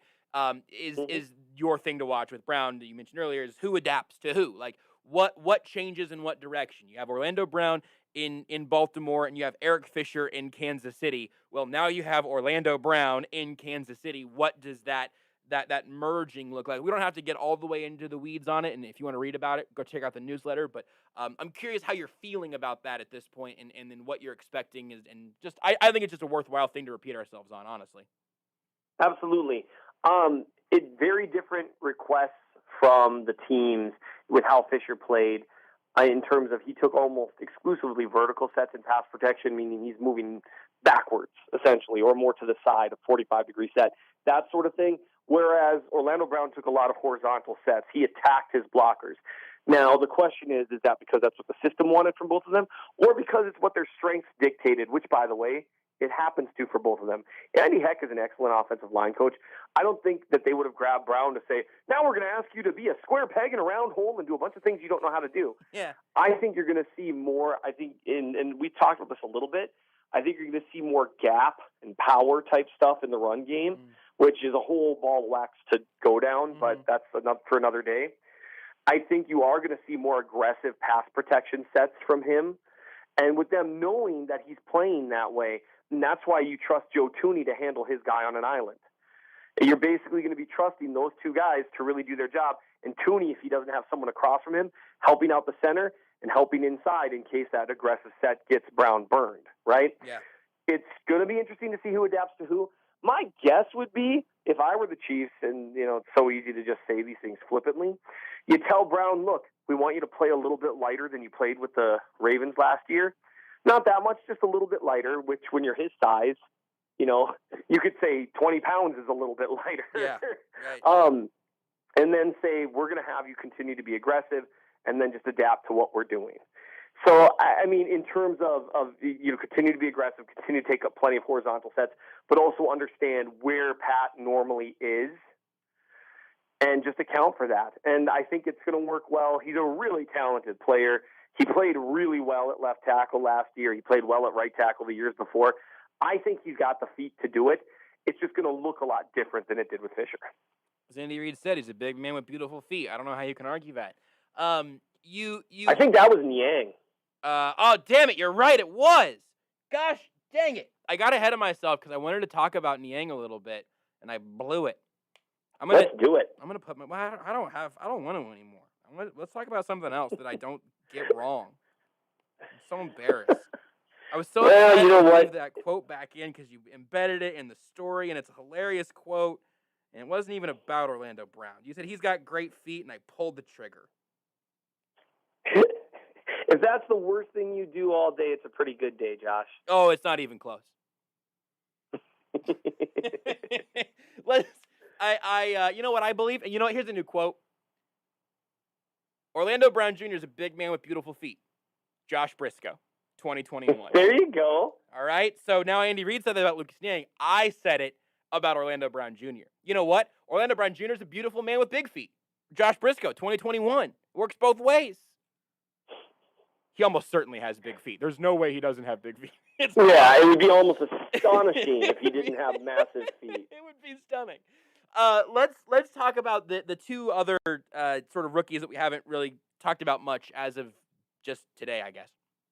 Because it seems like you're trending, based on the article, in different directions on Mike Remmers versus Lucas Niang and Creed Humphrey and Austin Blythe. And I think your logic behind it is totally sound, but I wasn't necessarily expecting you to kind of maybe be leaning in the direction you are, honestly, in both ways, really, this early on in the process. But I'll let you explain what that is.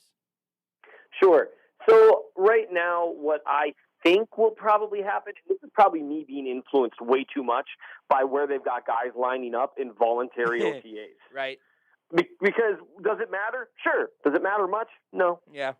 It's kind of like when I decide what kid I'm going to ask to come with me to the grocery store. Does it really matter? Like, does it demonstrate really anything about how I feel about the kids in that moment? Yes, it does. Absolutely. But does it mean that much? No, it doesn't. Unless it's Isabel, in which case it's obvious that I love her more. And I don't know what to tell you. She's my only daughter. So yeah, they get it. My sons have accepted their lot in life, and good for them. Yep. Still with young men. So, sorry, I threw myself off there. I find that more funny than I should. Accepting your lot in life is really important. It absolutely is. So, anyway, the deal there with Niang and Remmers is getting the nod, the right tackle. Mm-hmm. He played, and you and I have talked about this before, he played pretty well at right tackle last year. Yep. At an elite level, no. At a really good level, no. At a good level, most games, yes. Yeah. He trended between average and good. Didn't really have any bad games until the Super Bowl, where he got thrown on the left side, a side that he's clearly less comfortable with, and that's more of I would assume, just a reps thing. Mm-hmm. Like, you try moving the same way. To quote Jeff Schwartz, you try wiping your butt with your offhand sometime. That was the worst thing that I did today, Seth. I can't believe you guessed it. It's just hard to do. He was up against a stud pass rusher. The entire pass rush fell apart. I get it all. But until then, he played well. That's hard to unseat. Yeah. It is hard to unseat a guy who's going to play pretty well consistently and who knows the offense and was there all last year. That's tough. So Niang's got a tall task ahead of him. Andy Reid has complimented him. Niang is more talented than Remmers. He does have better feet. He moves well, and he's got length like Remmers does. He's a big dude like Remmers is. Might even be a bigger guy, but he's got better feet. So he's got that athleticism advantage, but he doesn't know the system. Andy Reid traditionally trusts veterans more than rookies. And with Niang, you've got another rookie who I think is probably going to start on the line. It's hard for me to believe Andy Reid's going to say, you know what, I'm going with 2 rookies. Yeah. Now, it could happen, but that's where so I'm leaning slightly in the Remmers direction right now. But, it could be, tomorrow they're like, oh, Niang rotated in with the first team. And I'm going to be like, oh, I told you all, Niang is going to be the second coming. And that'll be fun, too. That's the great thing about OTAs. It's not a time for serious analysis. It's a time to confirm your priors. Absolutely. Well, and so on that note, if you want to see Seth's hopeful offensive line and his predicted offensive line as we stand right now, you can go look at it on the newsletter. I'm not going to give away the finale. You can go read it on the website, mnchiefsfan.substack.com. But also, you said one other thing that set off fire alarms in the back of my mind, something that I really wanted to talk to you about because we haven't yet, and I forgot about it. You said, whenever you have a veteran who is playing at a really high level, and at a starting caliber level, at a high level in the grand scheme of things, an above average level at the NFL level, has shown a competence in that role. It's really hard to unseat that guy. And so I had the thought of it's also why before the offseason kicked off, I really thought that it was like a lock they were going to bring back Mike Rimmers, because that's a really valuable thing. And to say that, no, we don't need that valuable thing, to me just sort of strikes me with a tone of arrogance that doesn't seem to make a whole lot of sense. And then I remember that we haven't talked about Bashaud Breeland with you yet. And oh no, don't all of those other things doesn't all of that apply? Doesn't all of that logic hold at almost an identical cap hit? Mike Rimmers' cap hit is a $3.3 million cap hit. Right tackle is different than one of the cornerback spots, but with a little bit more information, we now know that Bashaud Breeland's deal, which was originally reported to be worth up to $4 million, is probably going to be about $3 million, with some unlikely to be earned incentives, and I think it's about 2 and 2.2 or something like that guaranteed. Mm-hmm. Help me. Look, it's not what I would have done. And so what I tend to do in situations like this, and you and I have had some really good conversations about this, it's one reason why on the very rare occasions that we actually start to snipe at each other, it's because I don't feel like you do this for me, and that's not fair at all, but it's what I'm going to think. So, it doesn't need to be fair. Like you said, we got to accept our lot in life. Your lot in life is that I'm going to assume the worst in you. Yep. And I'm ready. So it's not what I would have done based on all the evidence that I have available. I thought Breeland played pretty well last year. I didn't really see a significant drop-off in his play. I think we always knew that certain matchups, like a Godwin type, were not advantageous for him. That's always been the case. And is the case for better almost every cornerback in football. Yes. His matchups, like Mike Williams, the Evans of the world, the bigger physical receivers, he knew where to be in zone. He contests physically, plays really physically against the run, tackles well. I thought he added quite a bit to the defense. Mm-hmm. I would have brought him back, especially at that price tag, because I'm very comfortable with a starting 3 that's some combination of Breeland, Snead, and then whoever wins out between Ward and Fenton. I'm very comfortable with that. I'm very comfortable with those 4 guys being my 4 corners, because now you've got 4 corners that you're confident in. Yeah. None of them are stars. No. Maybe Snead might be. That kid can play. Now, we'll see. Year 2 is always tough on corners. Yep. But I'm comfortable 4 deep, and that's rare in the NFL. So now I'm comfortable 3 deep, and and you also remove the guy who's been the most consistent corner in Kansas City the last couple of years. Mm-hmm. That's tough. So it's not what I would have done. Here's the caveat, I guess, not the caveat, the maybe, what they're hoping is they have shown, because when I'm talking about these corners that I'm comfortable with, I'm talking about a couple of low-level draft picks and a dude that got traded for a bag of rice. Yep. And so I'm not as panicky as I should be, knowing that they've shown in the past that they have an eye for cornerback talent, and they seem to have the ability to coach up their guys to play pretty well, regardless. And so if what they're saying is, we've looked at Mike Hughes' tape, we think he can do exactly what he wanted to do, or they're saying, hey, we know what Bo Peep Keys was doing in practice last year, we think he can do things at a pretty well level. Fair enough. Again, it's not what I would do, But that, I'm assuming, is the rationale there, and I'm willing to give them a shot because of the success they've had taking and developing young corners. Yeah, and Whew. I'm not happy about it. I'm Yeah. not happy about it. And- But I can at least go, okay, I'll wait and see, I guess. yeah, the thing that I wish I could inherently explain to everybody on Twitter all at once is that me saying that I don't like this process or this choice is not the same as me being a soothsayer for doom. Like I don't think that it will derail I respectfully disagree. I don't think it will derail a dynasty, but I also think, by the way, if there was a spot on a roster where something, I mean, we saw this in some ways in 2018. Like, if you're really just getting burnt at a corner position constantly, that makes everybody's life tougher, but I digress. The one thing that I do want to mention here is that the Chiefs moved back about 25, well, let's say maybe it's about 20-ish picks at the very end of next year's draft, and picked up a grand total of about $900,000 in salary cap space for the privilege of swapping Bashaud Breeland and Mike Hughes. And that one, you just you can all try. No one can make that make sense to me. Like the trade for Hughes was fine, but if you start worrying about the cash, you want to have enough cap wiggle room and stuff. $900,000 is not the difference between Mike Hughes and Bashaud Breeland, and the Chiefs got the worst of the two, admittedly very comparable, very late draft picks. That one will frustrate me for a very long time, I imagine.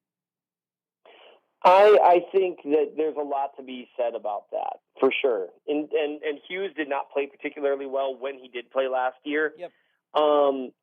And, you know, he obviously had he's had injury issues all 3 years. Yep. So we'll see.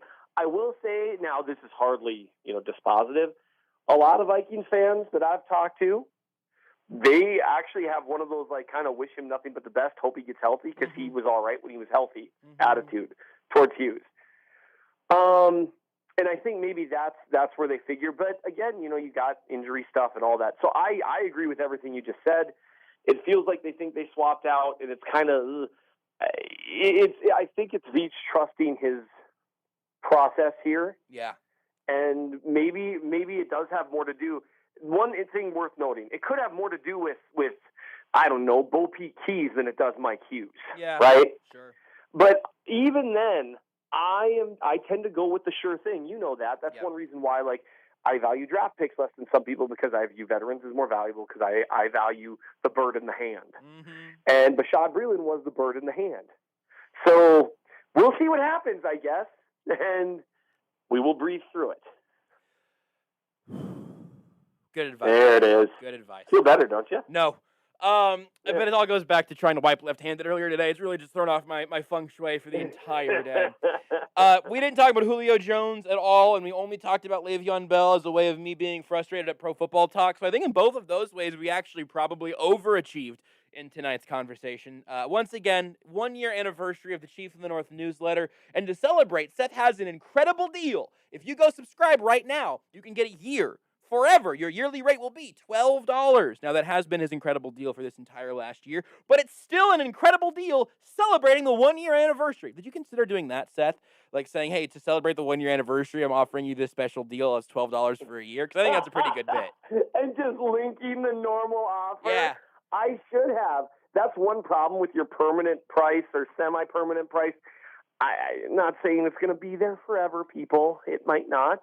I'd like to keep it. Well, we'll see. Go subscribe now, and it'll be your price forever. Yes, it will be your price forever if you subscribe now.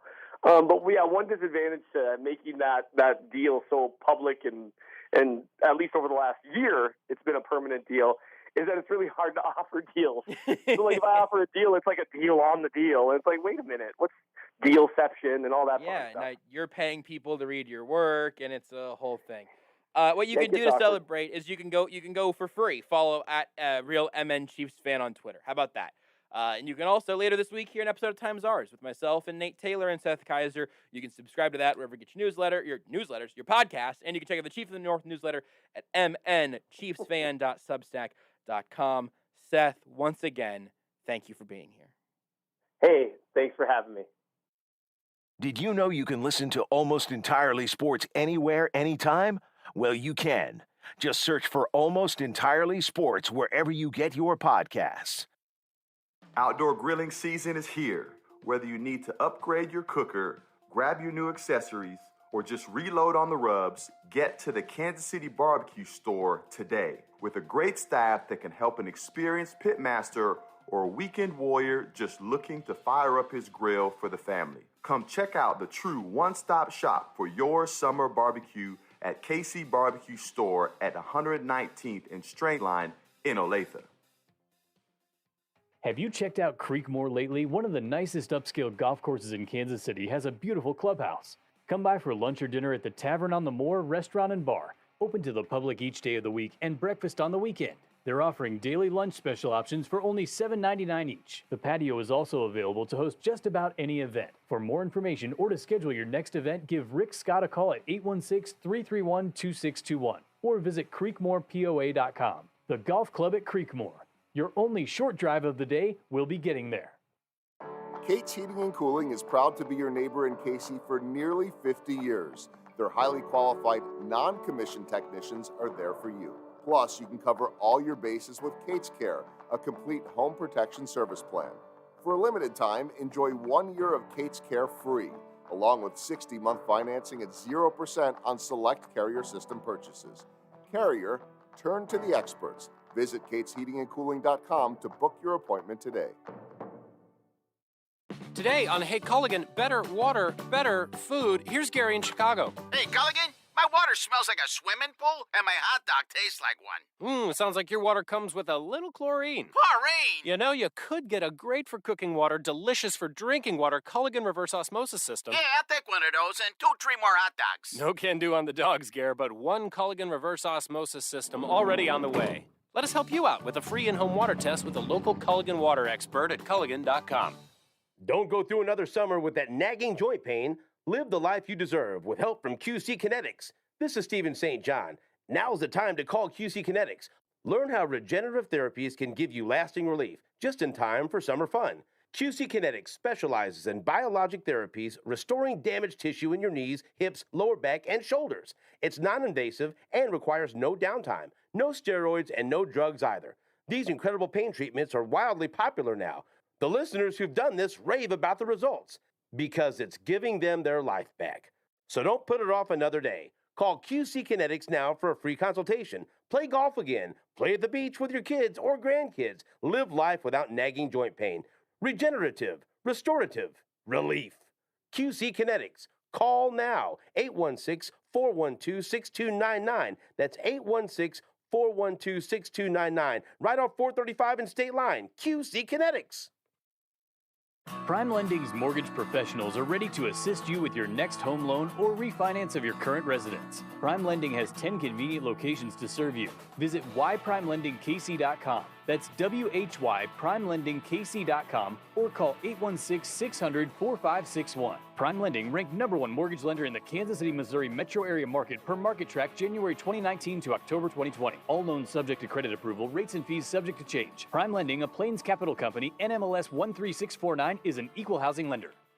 The honorary ESPYs are back on Sports Radio 810 WHB. Last summer, you set voting records across the entire country with over 60,000 votes cast for our finalists. Now it's your opportunity to once again nominate local Kansas Cityans and award them with honorary ESPYs. Don't wait. Nominations end this Sunday at midnight. Go to 810WHB.com to make your nominations now. The honorary ESPYs are presented by Crucial Staffing. Diamonds Direct celebrates the summer of 2021 with a spectacular offer that everyone's loving right now. 5 years, 0 interest financing on anything and everything. Upgrade her diamond now and spread your payments over 5 years with 0 interest. Go ahead, splurge on that designer necklace or those diamond earrings. It's easy with this amazing offer. Pick any item, divide the price by 60, and that's your monthly payment. And no down payment is required. You can even finance the sales tax. People are driving waiting for hours to take advantage of this. You get the unbeatable price Diamonds Direct is famous for, and you spread your payments over 5 whole years. Imagine a $12,000 designer engagement ring or diamond tennis bracelet just $200 a month. It's the smartest and easiest way to buy. And doesn't she deserve it? After all that's happened in the last year, don't miss this incredible opportunity. 5 years, 0 interest financing now for a limited time. Only at Diamonds Direct. Unapproved pen. At 119th and Row. This is Almost Entirely Sports with Joshua Brisco. Radio is an empire built on droopy wee-wees. On Sports Radio 810 WHB.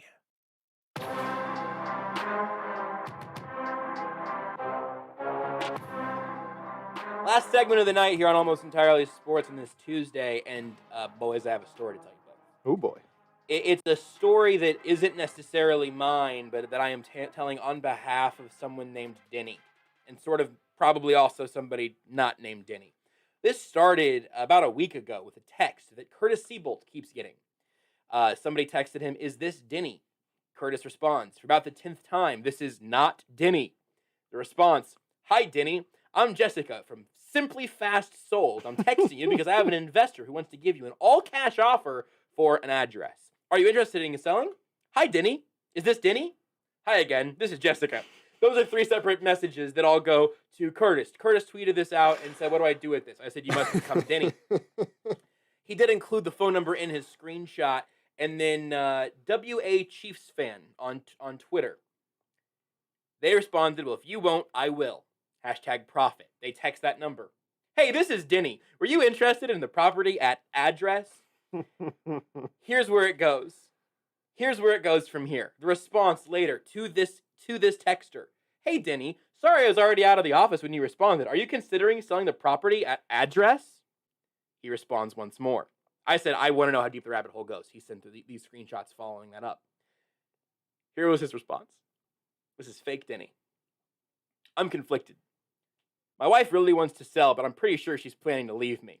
So part of my breaking heart is holding on to a probably misguided dream that if we say our comfortable 100-year-old house with easy access to the freeway in an improving neighborhood, then I will keep her. Then again, I really feel like it's a good time to sell and maybe use the money to start a new life that isn't filled with suspicion and sadness. Understandable. But then maybe I could accomplish that with just a refi." Follow-up here from @WA Chiefs fans, and Jesus, now she wants poor beleaguered Denny to sell the family home without the wife's agreement. Follows it up with this.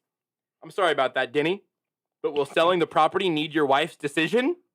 Good point. Why should I involve my wife? She's sitting here right now, clueless. I'm going to need a lawyer. Do you know anyone for that? You're right. I'm selling this place. I'm going to tell her you said she's got no right to it. What kind of offers are you seeing in my neighborhood? Is now a good time to list? I want to move to Knob Noster with my uncle. Follow-up here from WA Chiefs fan. That's the end of the text exchange. And you think, that's pretty funny and pretty wild. That's pretty funny and pretty wild. But wait, here's the crazy part from There's more. WA Chiefs fan. Quick public record shirt, and the Denny she is looking for is Denny Ray Harden. Denny did a 10-year federal prison term for making up a fake bank. There's a HuffPost story about that they linked to. Man convicted of running bogus $100 million bank over his computer. From WA Chiefs fan. That's a good bank. He literally called it the Bank of Denny Ray Harden and loaned money, promissory notes that he just printed off and said they were worth something, kind of the cryptocurrency of 2010, only with nothing but some weirdo backing them. After he got busted for this $100 million scam, he argued that the government can't prosecute him because he had renounced U.S. citizenship, making him immune to all their laws. I renounce my citizenship! So I would just like to end today's show with a thank you and a thunderous round of applause for WA Chiefs fan on Twitter. Incredible work. And Denny for figuring out how I can avoid all tax laws in this country. Yeah, nothing applies to you if you just denounce your citizenship. I denounce my citizenship! The HuffPost story That's says... legal. The HuffPost story says money doesn't grow on trees, and you can't print it on your computer either. My printer begs to differ. He sold more than 2,000 promissory notes that he falsely claimed were backed by the U.S. Treasury. The so-called private bank of Danny Ray Harden. Wait, hold on. Danny? The story Sir, on the this is a story says Wendy's. Danny. The HuffPost story says Danny. The text was looking for Denny. What is the connection here? I don't know, but it's still incredible work from @WA Chiefs fan. And if anybody's looking to sell a house, I got a phone number that you can text that's willing to give you a cash offer right now. That's it for us tonight. Thanks again to Seth Keysor for joining us this hour. Thanks to Denny and Danny and WA Chiefs fan. We're back tomorrow. We're 6 to 8 tomorrow, right? Yes, 6 to 8. We'll be here for 2 hours again tomorrow, starting at 6 o'clock. 6 to 8 tomorrow night. Until then, bye, Mom! You are listening to